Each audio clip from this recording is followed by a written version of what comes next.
But be quiet.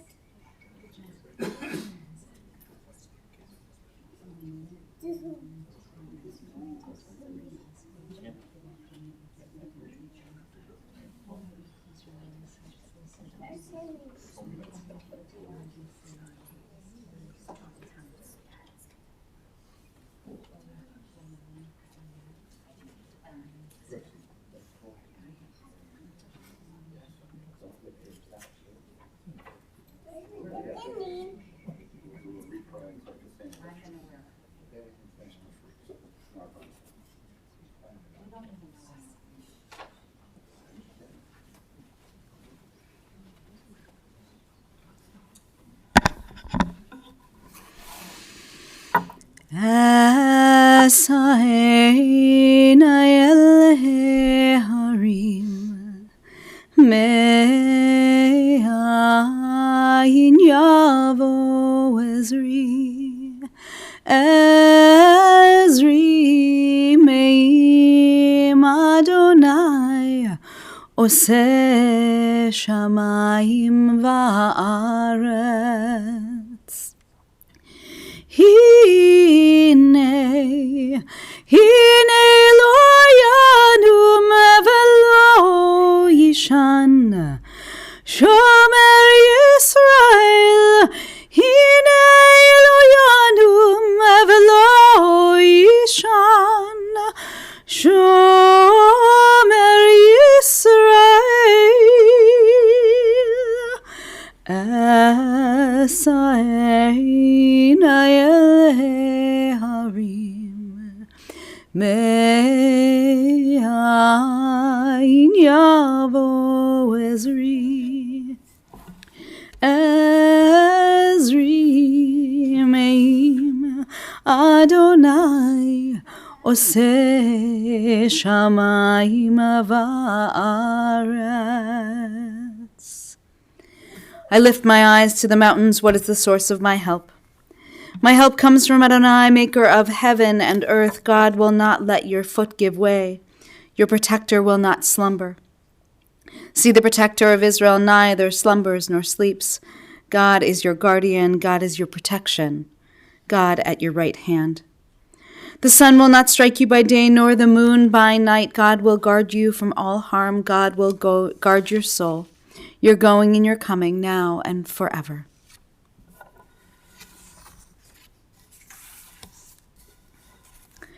The light of life is a finite flame. Like the Shabbat candles, life is kindled, it burns, it glows. It is radiant with warmth and beauty. But soon it fades. Its substance is consumed and it is no more. In light we see. In light we are seen.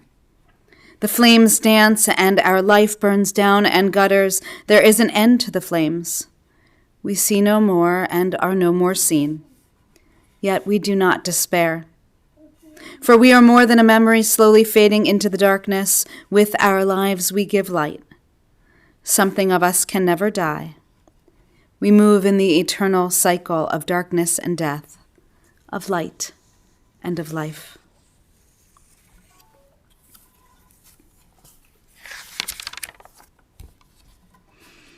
Adonai roi lo exar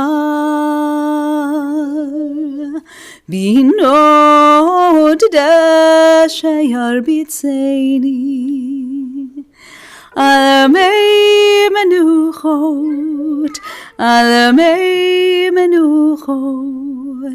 yenaleini. Nafshi yeshovev,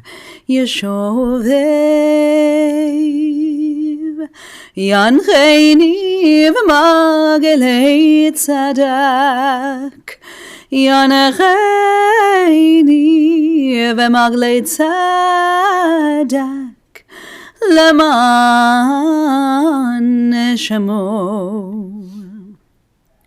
Gam ki elech begates al mavet lo irara, ki ata imadi shivatecha umishanetecha heima yanachamuni ta'aroch lefanai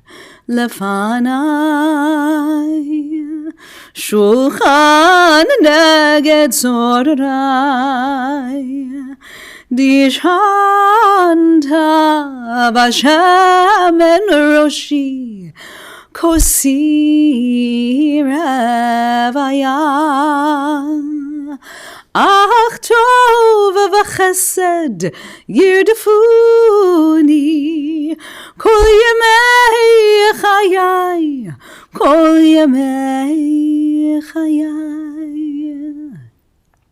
meshaveti beveit Adonai leorech yamim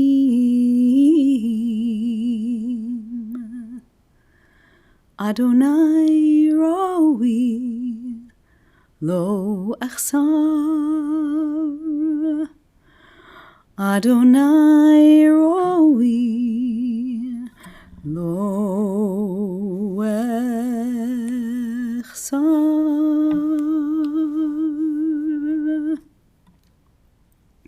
The Lord is my shepherd, I shall not want. He maketh me to lie down in green pastures. He leadeth me beside the still waters. He restoreth my soul. He guideth me in straight paths for his name's sake. Yea, though I walk through the valley of the shadow of death, I will fear no evil, for thou art with me. Thy rod and thy staff, they comfort me. Thou preparest a table before me in the presence of mine enemies. Thou hast anointed my head with oil. My cup runneth over. Surely goodness and mercy shall follow me all the days of my life, and I shall dwell in the house of the Lord forever.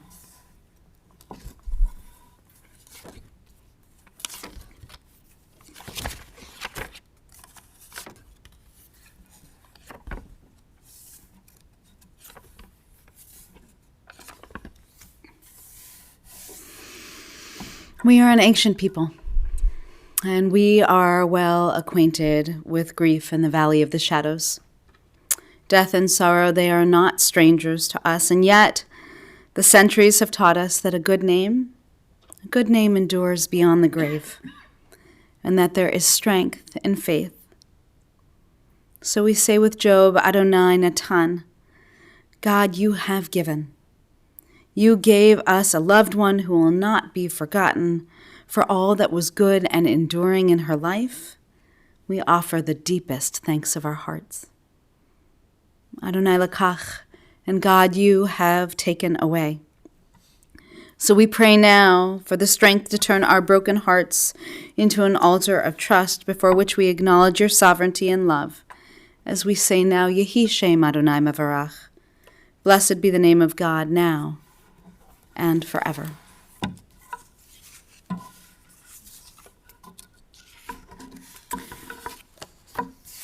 We had time yesterday to spend together sharing stories and words about Sharlene. I'm so sorry for your loss. And you are surrounded by love and by friendship. And Rabbi Bachya Ibn Pekuda says that days are like scrolls, so write on them what you want to be remembered. And the days of Sharlene's life, how she lived, who and how she loved, the impact she leaves, the scrolls, they speak volumes.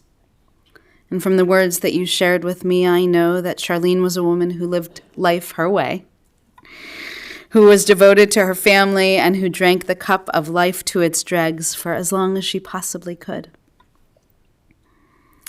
And you know that we are in the midst of the festival of lights of Hanukkah. So each night we kindle another flame, and then another flame, and then another flame, and our light grows exponentially. And so we celebrate that miracle.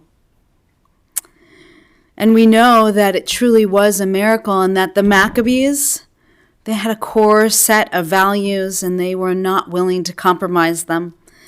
And their identity was formed around those core values. And I believe that Sharlene Silver lived with a core set of values and was not willing to compromise who she was and what she stood for. So it's only fitting that we celebrate her life now during these Festival of Lights, as we celebrate the woman that Sharlene was and all she stood for.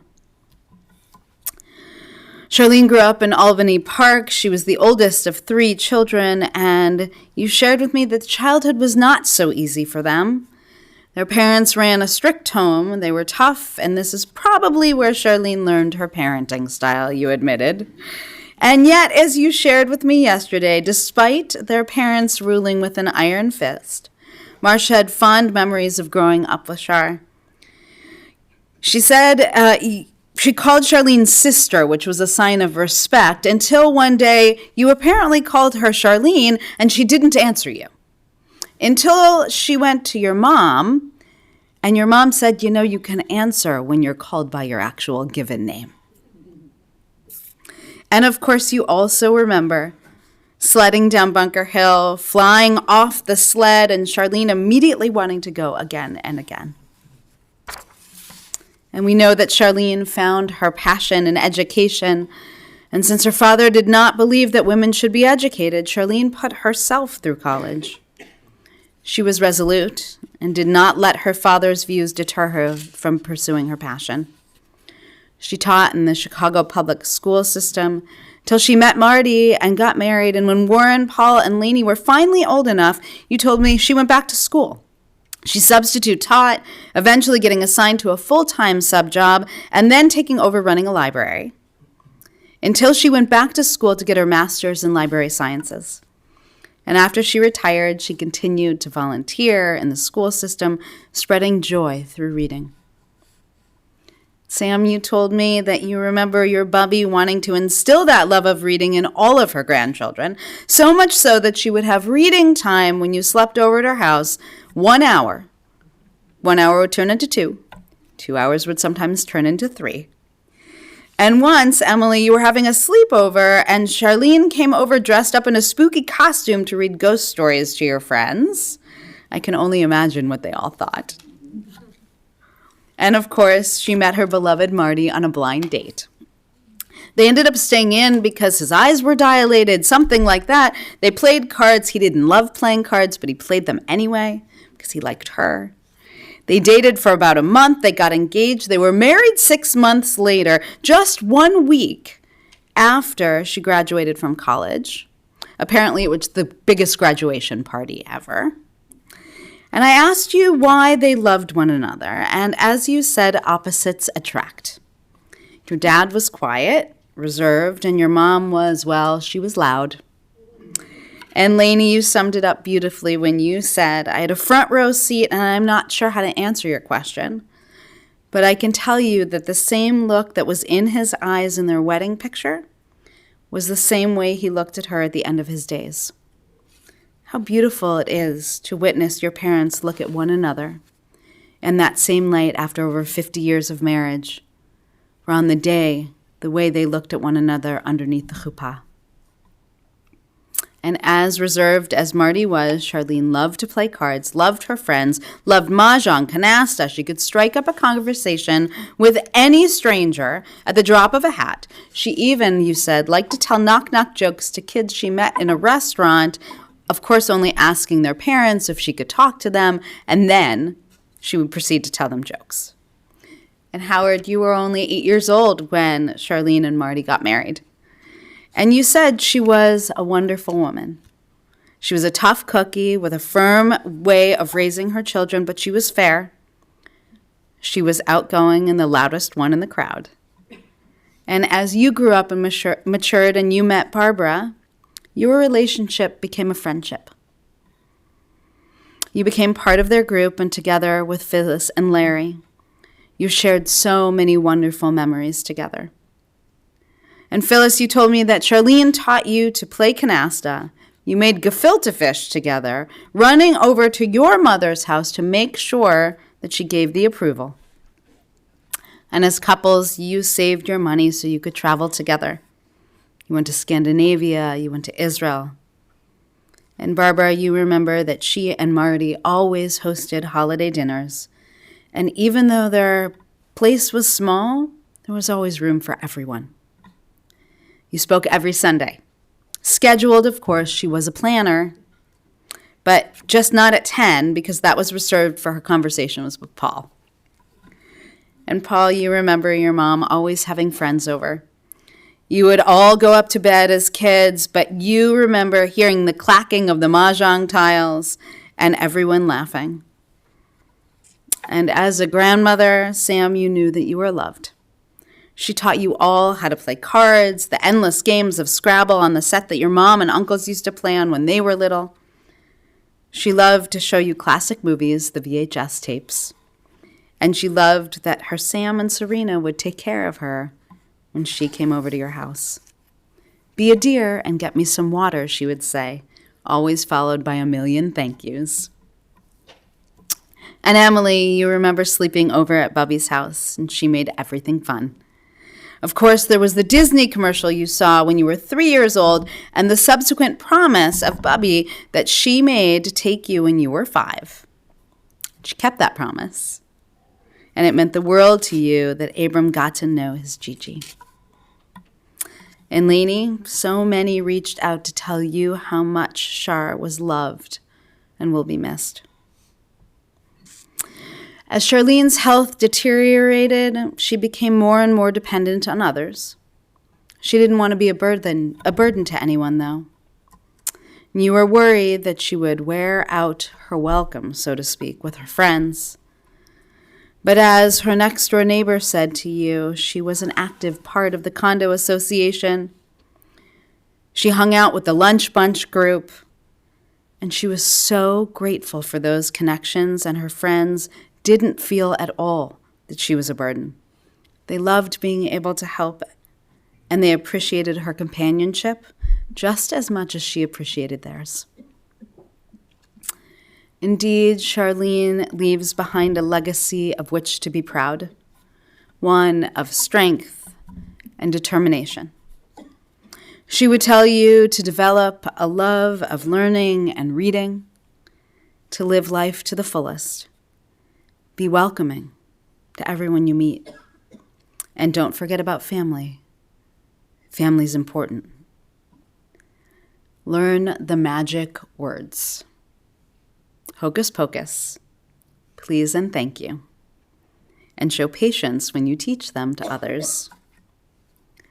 Sharlene lived her life her way and on her terms. And when it was time for her to let go, you sat by her bed every day, and you enabled her to choose how she would live out the rest of her days, with dignity and with love. May her memory be for a blessing.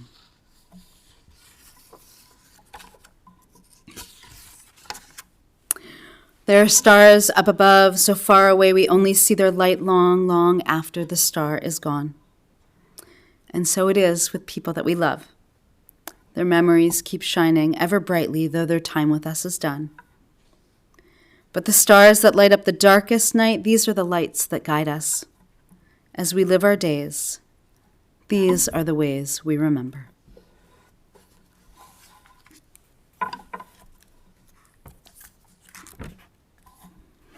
In the rising of the sun and in its going down, we will remember her. In the blowing of the wind and in the chill of winter, we will remember her. In the opening of buds and in the rebirth of spring, we will remember her. In the rustling of leaves and in the beauty of autumn, we will remember her. In the beginning of the year and when it ends, we will remember her. When you are weary and in need of strength, you will remember her. When you are lost and sick at heart, you will remember her.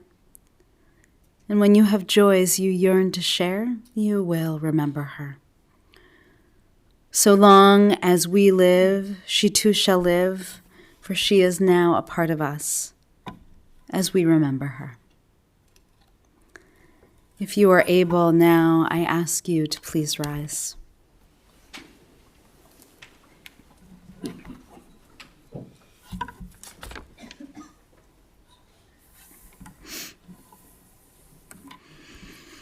El Mele Rachamim Shochena Bamarumim Hamtzei Menucha Nechona Tachat Kanvei HaShechina Im HaGerushim UTehorim Kezohar HaRakia Mazirim Et Nishmat Sarah Fegel Bat Shmuel V'Rachel Shelachal Le'olama Bal Rachamim Yastirei HaBetzei Terek Navav Le'olamim B'Yitzur HaChaim Et Nishmata Adonai Hu Nachalata V'tanuach B'Shalom Al Mishkava V'nomar Amen. Compassionate God, eternal Spirit of the universe, grant perfect rest in your sheltering presence to Sharlene, who has entered eternity. O God of mercy, let her find refuge in your eternal presence in the shadow of your wings. Let her soul be bound up in the bond of everlasting life. God is her inheritance. May she rest in peace. And we say together, Amen. Please be seated.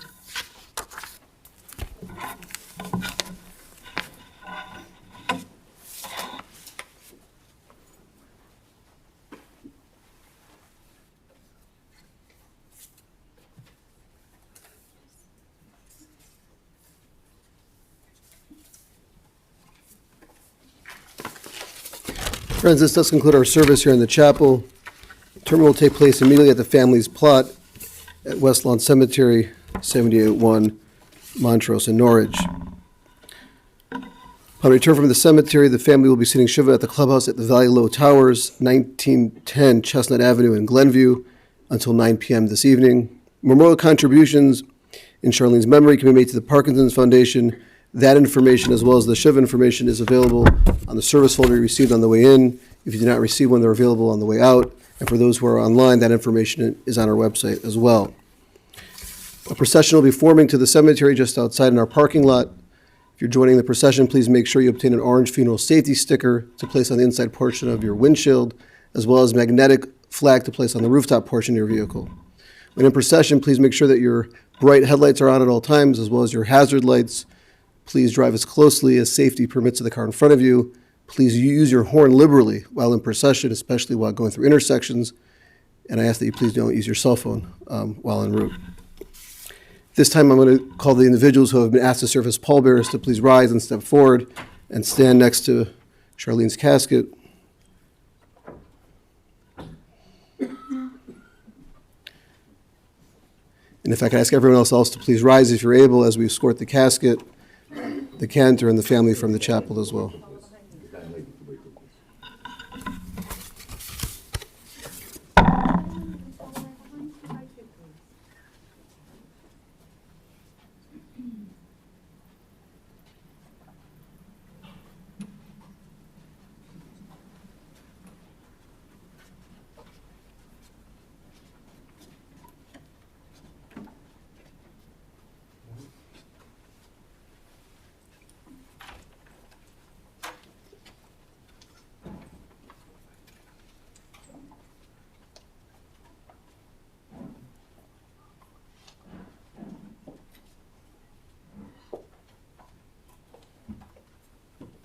Thank you, friends.